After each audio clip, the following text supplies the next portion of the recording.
Morning Year 5s, it's our English video today. It's going to be a shorter one because the work's on your behalf with this one. You've got to start writing. But we'll have a look at our do nows first. If you hear me slurping, I'm just having my morning coffee to wake me up. Out of a Mr. C mug, I believe was a gift from a child a few years ago. And I apologise that I can't remember who it's from. But it's a great one. Mr. C, I like the style. Anyway. Do nows. Write a sentence ending with a subordinate clause. That must mean that we're starting with it. There you go, because subordinate conjunction. So, because it had just rained, that's the subordinate clause. So, all the birds were foraging for worms because it had just rained. No comma, remember. No comma when your subordinate conjunction and clauses at the end of your sentence. Think of a fronted adverbial for a surge of fear ran deep in his veins. There's your tramp. Time. As soon as you woke up, you could have reason. A thunderous roar echoed through the sky. And a surge. Oh, that wouldn't be a fronted adverbial, would it? Ooh, I got carried away with that one. A manner. Could be how. So how he's doing something as he peeled his eyes open. Or place. As he entered the place is probably the easiest one to do with this one. As he took his first step into the cave, as she, oh no, it's he, isn't it? Place would be quite an easy one with that. So yeah, hopefully, to be fair, I'm giving you some examples. You should be thinking of those pretty quick. What does a semicolon do? So you don't need to write a sentence here. You need to, with a semicolon, you need to actually explain what it is in a sentence. So a semicolon links two independent clauses that are closely related. Even simpler than that, two sentences that can link together, that relate. So you're talking about something. You could even put it simpler than that. It can replace and, but, or so when connecting two sentences. Okay. Punctuation. With only a few seconds left, Dave couldn't see a way out. With only a few seconds left, comma, because we've got ourselves a fronted adverbial there.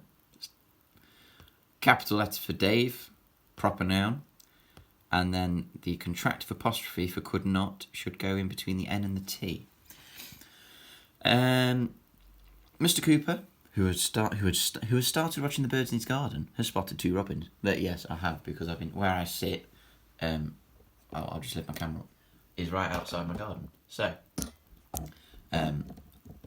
I've been getting inspiration from my garden. So in the do nows, you might be getting more and more garden-related things. There is a little robin that's been going into the next door's garage. I'll show you in a video next time we go and check up on my plants. Anyway, that was oh dear, I'm getting distracted. So this is a relative clause. So Mr. Cooper, comma, who has started watching the birds in his garden, comma, has spotted two robins. Daffodils, known as narcissus, are a symbol of Wales and Easter. So, you got yourself a parenthesis there. Information that the reader doesn't need to know, but I felt was useful to know. So, you want a bracket after daffodils, a bracket after narcissus. Also, full stop at the end, and also, and I'm really hoping you spotted you need a capital letter for Wales and a capital letter for Easter. Proper nouns. Proper noun, that's the name of a country. Proper noun, that's the name of a date, an event. Okay? It is called Easter. And over here, homophones and spellings. Mr. Cooper couldn't decide whether to eat his hot cross buns. Spoiler alert, I did decide to eat my hot cross buns. It should be that one. That one is the weather, as in the weather outside. And then solve the anagrams of some Year 5 spelling words. I will give you a little clue, and I think I'll put it on next week. I've always done it so they come out of the same rule. So I've gone into our spelling list that we've had, and I've picked one spelling rule. So, that again, bravo if you got these. The first one was erosion, so E-R-O-S-I-O-N. It's from the shun rule, which I think why it's really hard. And then the next one should be confusion. C-O-N-F-U-S-I-O-N. So, very well done with those. Hello. So, very, very quickly, having a look at what you need to do. Today's English. If you haven't already interviewed a few people, go and do it. Pause the video, go and do it. Ask them who, what, when, where, why, how. What do they think happened? How did this happen? How do you feel about this? What sort of person is so and so? Where were you at the time of whatever happened? Go and ask them now. Pause the video. Hello and welcome back. So, you've done your interviews. You now need to start getting a draft going. Now, you've probably already thought about this because yesterday was a plan, wasn't it? I want you to get like a first draft. All right, so you've got your plan, you've got your idea. I want you to, you've all got those home learning books, that empty exercise book. I want you to get those out and I want you to get a first draft going. So you need to think of a catchy headline for whatever it is. All right, normally just a few words. You need an introductory paragraph. It's usually that bit in bold, and in lessons, I normally say there's a challenge of 30 words. Can you mention who, what, when, and where in just 30 words? Normally a sentence or two. Normally 2 sentences. If you're unsure, I've got an example there, but have a look. You know, there are some newspapers around. Even on the internet, there's normally it follows the same system on the internet. I think Newsround does it on their articles.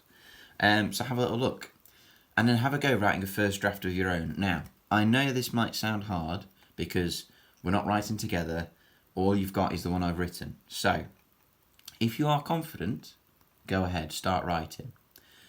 If you're a little bit like, I really don't know where to start with this, follow mine.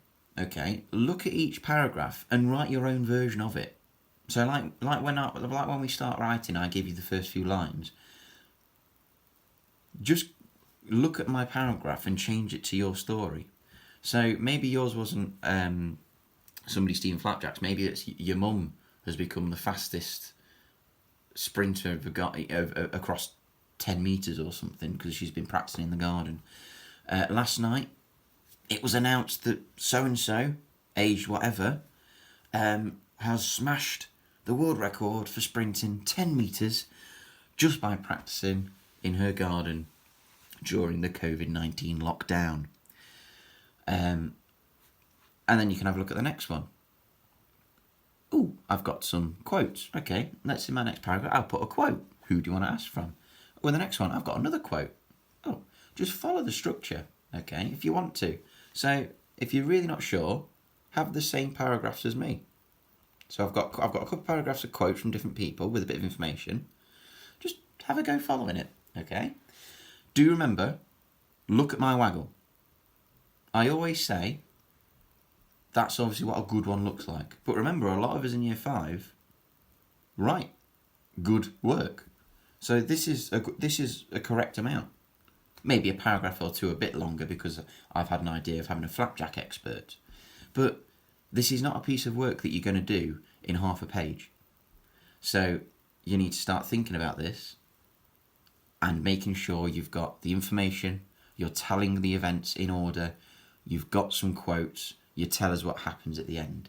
This is not a half-page job, year 5s. This is, in your exercise books, this is probably, depending how you do your paragraphs, if you lay it out like a newspaper, it should be the full page. You know, never go for amount of pages, though. Look at that and think, does mine have the same information as the one that Mr. Cooper's done in his waggle? The reason I say this and point it out clearly is because, obviously, I want you to write these up in best. Tomorrow's work is write up in best. We've been sending work to Mr. Paxman for Twitter and for assemblies and for Head Teachers Awards, and it's going to really cheer me up. I know some of you have brilliant ideas when you write, and that's one of the things I'm missing, your writing. So I know some of you are going to come up with some really funny newspaper reports. Some will be really serious, and I want serious ones as well. But give me something to read, okay, guys? Send it to me. Send it me as a picture. Just send me a picture and email it me. If you do it on Word, because on Word you can just type in newspaper report and it comes up as a template. Email it me.